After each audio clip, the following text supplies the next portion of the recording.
매일 성경과 함께하는 오늘의 큐티 시간입니다. 10월 5일 오늘의 말씀은 열왕기상 12장 25절에서 33절입니다.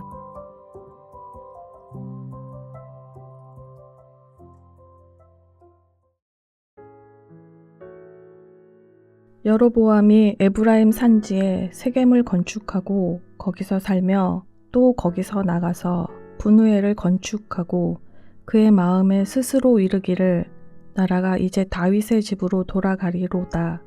만일 이 백성이 예루살렘에 있는 여호와의 성전에 제사를 드리고자 하여 올라가면 이 백성의 마음이 유다 왕 된 그들의 주 르호보암에게로 돌아가서 나를 죽이고 유다 왕 르호보암에게로 돌아가리로다 하고 이에 계획하고 두 금송아지를 만들고 무리에게 말하기를 너희가 다시는 예루살렘에 올라갈 것이 없도다.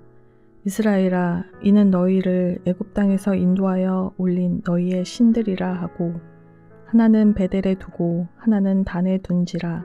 이 일이 죄가 되었으니 이는 백성들이 단까지 가서 그 하나에게 경배함이더라. 그가 또 산당들을 짓고 레위 자손 아닌 보통 백성으로 제사장을 삼고 8째 달 곧 그 달 15째 날로 절기를 정하여 유다의 절기와 비슷하게 하고 제단에 올라가되 베델에서 그와 같이 행하여 그가 만든 송아지에게 제사를 드렸으며 그가 지은 산당의 제사장을 베델에서 세웠더라. 그가 자기 마음대로 정한 달 곧 8째 달 15째 날로 이스라엘 자손을 위하여 절기로 정하고 베델에 쌓은 제단에 올라가서 분향하였더라. 솔로몬의 아들 르호보암과 함께 솔로몬의 신하였던 여로보암은 분열 왕국의 중심 인물입니다. 하나님께서 솔로몬을 징계하시는 도구를 안팎으로 일으키실 때 솔로몬의 신하였던 여로보암은 솔로몬 정권 안에서 대적이 되어 일어났던 인물입니다. 그때 선지자 아히야는 여로보암이 북쪽 10지파의 왕이 될 것을 예언했고 그 예언대로 여로보암이 북이스라엘의 왕이 되었습니다.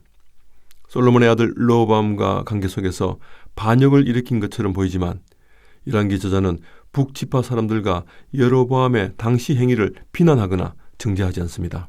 오히려 르호보암의 미숙한 판단과 잘못을 부각시키며 여로보암의 반역 행위를 정당화하는 듯합니다. 하나님은 여로보암을 북이스라엘 왕으로 세우시고 보호하셨습니다.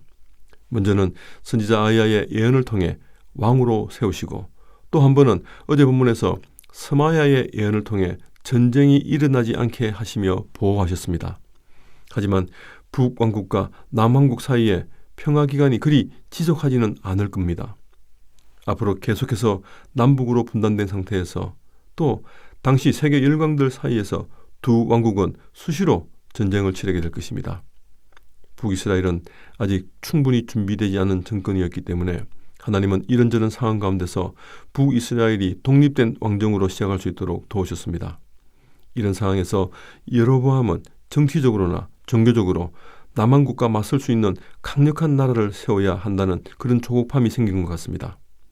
자기 백성들이 예루살렘으로 내려가 예배하면서 유다 왕에게로 돌아갈까 봐 염려하고 있습니다. 거기에다 자신도 암살 위협에 노출될까 봐 걱정하고 있습니다. 그래서 백성들이 예루살렘으로 내려가지 못하도록 예루살렘 성전을 대신할 베델과 단에 예배 처소를 마련합니다. 북이스라엘 영토 안에 종교 중심지를 만든 것입니다. 그리고 그곳에 각각 금송아지 하나씩 만들어 둡니다. 송아지는 고대 사회에서 풍요와 힘을 상징합니다. 마치 아론의 금송아지처럼 내가 만든 하나님께 경배하는 것입니다. 그리고 28절 말씀처럼 이스라엘아, 이는 너희를 애굽 땅에서 인도하여 올린 너희의 신들이라고 선포합니다. 제사 집례도 레위 자손의 제사장이 아닌 일반 백성들에게 맡기고 절기도 마음대로 바꿉니다. 원래 유대 종교력에 의하면 초막절은 7월 15일부터 한 주간 지키는 절기인데 이를 8월 15일로 바꿔버렸습니다. 세김과 번우엘을 건축한 일까지는 이해할 수 있으나 금송아지 만들고 제사장을 아무나 세우고 절기도 마음대로 바꾸는 이런 여로보암의 행위는 하나님의 진노를 불러올 것입니다. 모든 남자들이 1년에 3차례는 성전을 방문해야 했기에 예루살렘까지 가는 이 번거로운 일이라고 하면서 백성들의 생각을 조종하려 했을 겁니다.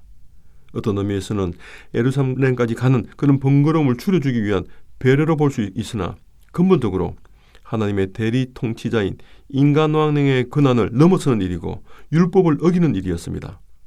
하나님을 모독하는 행위였습니다. 왕으로 세워질 때 애원으로 주어진 약속을 믿지 않는 우상 숭배와 불순종의 삶으로 나아가고 있습니다. 이런 죄들이 여로보암 이후 모든 후대 왕들에게 좋지 않는 선례를 남기며 여로보암은 악한 왕의 전형이 됩니다. 자신을 북이스라엘 왕으로 세우시고 보호하시는 하나님을 여로보암은 제대로 믿지 않고 있습니다. 자기 방식대로 믿는 믿음은 위험합니다. 여로보암이 지금 그러고 있습니다. 외적인 성실함과 예배하려는 몸집은 있으나 굉장히 이교적입니다. 하나님을 인격적으로 온전히 의지하지도 순종하지도 않고 있습니다. 그래서 나중에 하나님의 심판을 받게 될 것입니다. 하나님은 심판을 앞둔 여로보암에게 회개할 기회를 주시지만 그 기회조차도 걷어차고 결국 자신을 북왕국의 왕으로 예언한 아이야의 선지자 심판 선언으로 하나님께 버림받게 될 것입니다. 하나님의 약속에 대한 불신과 무지와 인간적 열심만 남은 비극이며 하나님을 아는 지식과 말씀에 온전히 순종하는 자세로 섬기지 않는 지도자의 무지와 불신앙이 백성들을 죄를 범하게 하고 또 영적으로 도탄에 빠뜨릴 것입니다. 오늘도 여로보암의 무지와 그 불순종의 길이 아닌 하나님이 기뻐하시는 다윗의 길을 묵상하고 찬양하며 살아내는 그런 복된 하루 되시기를 소망합니다. 함께 기도하겠습니다.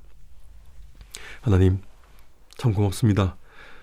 오늘도 말씀 들을 수 있는 이 시간과 환경 허락해 주시고 또 이 읽은 말씀을 통해 하나님 마음을 배우며 우리가 속한 공동체와 살아가는 이 세상과 또 우리의 주변 모든 상황들을 바르게 읽어낼 수 있는 그런 영적 분별력을 허락하여 주시옵소서. 하여 여로보암의 길을 따르지 않게 하시되 하나님께서 기뻐하시는 그런 영광된 길이 어떤 삶인지 저마다의 삶의 자리에서 더욱더 깊이 묵상하며 기도하는 그런 하루가 되기를 주님의 이름으로 기도드립니다. 아멘.